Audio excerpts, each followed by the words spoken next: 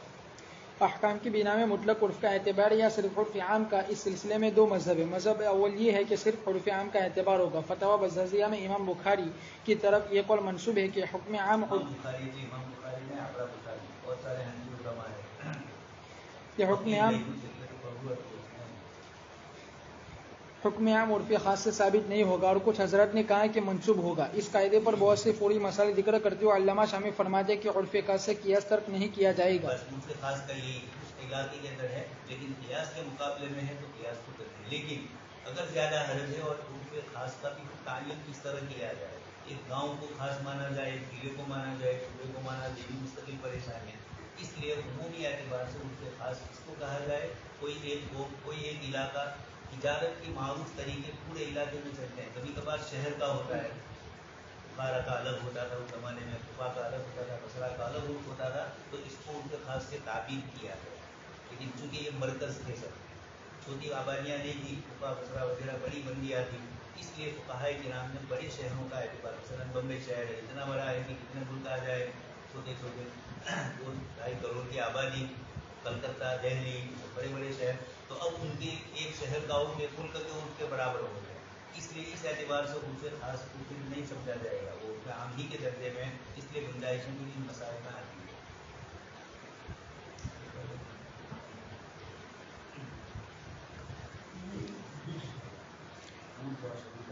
عرف اور شرعی دلائل میں تعارض۔ عرف عام نمبر 2، اگر عرف عام نص سے متصادم ہو، یہاں تک کہ عرف عام کا اعتبار کرنے میں نص کا ترک لازم ہے، تو عرف عام شرعاً ناقابل قبول اور غیر معتبر ہوگا۔ عرف عام چاہے کتاب کے مقابلے میں آیا تو اس کا اعتبار نہیں ہوگا، تخصیص ہو سکتی تھی لیکن تقابل نہیں ہوگا۔ نمبر 3، جن نصوص کا عرف مبنی ہونا ثابت، نص کا ترک لازم ہے، ایک تو ایک نص میں صرف تخصیص ہو رہی ہے، اور ایک آیت میں کوئی فرد باقی نہیں، سب ہی غربت میں شریک ہو گئے۔ جن نصوص کا عرف پر مبنی عربی شعور میں کہ ہے ایک نے اجازت مانگی، دوسرے نے مانگی، تیسرے نے مانگی، اب کوئی فرد ہی باقی نہ رہے تو وہ عام کیسے رہا؟ تو تخصیص کر کے سب کو نکالا. یہ کہا گیا ہو کہ ایک دو طالب علموں کو اجازت ہے، باقی نہیں. اب ایک دو تو گئے، پھر اس کے بعد تیسرا بھی آیا، چوتھا بھی آیا، پورا کا ہی گم ہو جائے گا. جن نصوص کا عرف پر مبنی ہونا ثابت اور متحقق ہو ان میں عرف کی تبدیلی سے حکم میں تبدیلی کی جا سکتی ہے، لیکن کسی نص کے بارے میں یہ طے کرنا کہ اس کی بنیاد عرف پر ہے بڑا نازک اور انتہائی ذمہ داری. لوگوں نے یہ نیا دھندا شروع کیا ہے. یہ جو مسلمانوں میں متجددین ہے، مستشرقین، مسلمانوں میں بھی بہت سارے اس قسم کے ہیں. وہ یہ کہتے ہیں کہ حضور کے زمانے میں فلانی چیز اس لیے تھی کہ ایسا تھا، فلانا ایسا تھا. رات کی نبی قربانی کے مسئلہ ہے، اس وقت بھی کچھ لوگوں نے اس طریقے کی کی اور پھر بڑی شاندار تمہید بناتے ہیں. غامی جیسے ہوتے ہیں اور اسی طرح یہ وہی الدین خان صاحب اور اس طرح کے لوگ، یعنی وہ خود اپنی طرف سے گل لیتے ہیں کہ ایسا معمولی سی ہلکی پھلکی تنکے کے سہاروں پر چلتے ہیں اور اس سہارے کے اوپر یہ کر دیتے ہیں. حج تو کا فلانا تھا، حج کے اندر یہ کرنا، قربانی کرنا کوئی ضروری نہیں تھی. قرآن علیہ السلام کو خواب آیا تھا. ساری اس طرح کی بحثیں چلی. زندہ دنیا میں مثالیں ہیں، تو یہ نہیں کہ کتابی دنیا کی بات کر رہا ہوں. عملاً راتی لوگ اس طرح کر رہے ہیں اور یہ کہتے ہیں کہ حضور کے زمانے میں یہ چیز عرف سے تھی اور کچھ بدل گیا تو مسئلہ بھی بدل گیا. یہ دلیل بھی کرتے ہیں کہ پہلے آپ بیل گاڑی میں چلتے تھے نا، اب آپ سفر کر رہے ہیں ایئر میں. یہ دلیل بھی، یہ تو وسط و وسائل کی چیز ہے اور یہاں گفتگو اس کی نہیں ہے. یہاں تو جو آپ چیز کہہ رہے ہیں وہ اس زمانے میں بھی تھی ہی نہیں. ایک آپ اپنی جیب سے کہہ رہے ہو کہ عرف تھا، اور اگر عرف تھا تو وہ عرف جاہلیت تھا. یہ آئی ہی اس لیے کہ وہ جاہلیت کو کیا کرے، ختم کرے، امالہ کرے یا ازالہ کرے. یہ فیصلہ علوم اسلامیہ میں غیر معمولی مہارت رکھنے والے دقیق النظر، محتاط اور خدا ترس علماء اور فقہاء اجتماعی طور پر ہی کر سکتے ہیں. اس لیے آسان نہیں ہے عرف کو ہر ایک آدمی اپنی جیب میں لے لے عرف کو اور اس کی ساری کتاب و سنت کی مسائل کو جینسی سے کاٹ دے تو عرف بدل گیا، اس میں مسئلے بھی بدلنے چاہیے. نمبر 4، اگر عرف عام ایسے مسئلے سے متصادم ہو جس کا ثبوت قیاس سے ہے تو عرف عام کو ترجیح ہوگی اور اس کی وجہ سے قیاس کو ترک کر دیا جائے گا. نمبر 5، اگر عرف خاص کا دائرہ بہت محدود ہو تو اس کی بنیاد پر قیاس کا ترک کرنا درست نہیں ہے. ایک شہر میں ہے، ایک چھوٹے سے علاقے میں ہے تو اس کی وجہ سے قیاس نہیں چھوڑا جائے، قیاس پر عمل ہوگا. یعنی فقہائے مجتہدین نے جو فتوے دیے ہیں اسی پر عمل ہوگا. یہ نئے مسئلہ آپ کی طرف سے جواز کا نہیں بنے گا. نمبر 6، اگر عرف خاص کا دائرہ بہت وسیع ہو تو اس کی بنیاد پر قیاس کا ترک کرنا درست ہے. سبھی میں نے کہا بمبئی دہلی جیسے بڑے شہر.